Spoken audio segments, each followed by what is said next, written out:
Noriqalda Suvlar havza boshqarmasi dual ta'lim yo'lga qo'yilgan bo'lib, shunda institut bitiruvchi talabalarimiz bilan birgalikda faoliyat olib boryapmiz. Dispetcherlik markazida amaliyotimizni olib o'tyapmiz. Bu yerda biz hozir kanallar to'g'risida, u yerda qancha suv keladi, boshqalar haqida ma'lumot olyapmiz. Bu kanallarga o'rnatilgan aqlli suv o'lchash qurilmalari haqida, keyin tumanlar ekinlarni sug'orish uchun olayotgan suvlar haqida barchasini monitoringlarini olib o'rganmoqdamiz.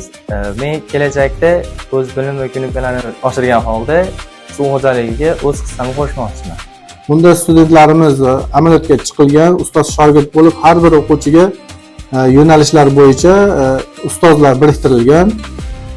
Bunda amaliyotchilarimizga Andijon viloyatidagi asosiy manbalar, kanallarimiz, obyektlar, suv inshootlari hamda suvni hisob-kitobi, monitoringlari o'rgatib borilmoqda. Hozirda amaliyotlarimiz juda yaxshi bo'lyapti. Bizga biriktirilgan o'qituvchilarimiz juda chiroyli bilimlar beryapti. Ammo nazariya o'rganganlarimiz bilan amaliyotni birlashtirib, dual ta'limda juda chiroyli o'tkazyapmiz.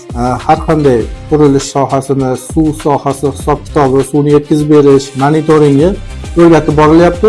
Ularda qiziqish bor, suvga bo'lgan. Chunki suv bu hayot degani, har bir tomchida hayot mujassam. Shu sababli suv tanqisligi sharoitida suvni aniq hisob-kitobini yuritish bo'yicha o'zlarida ham qiziqish bor. Suvni qanday yetkazib berish, qanday boshqarish bo'yicha albatta qiziqishlari hisobga olingan. O'zlarida qiziqib, har kuni bilim va malakalar oshib borilyapti. Avvalo, kattakon rahmat aytardim va shunday yo'nalishlarda keng imkoniyatlar ochib berishini yana so'rab qolardim.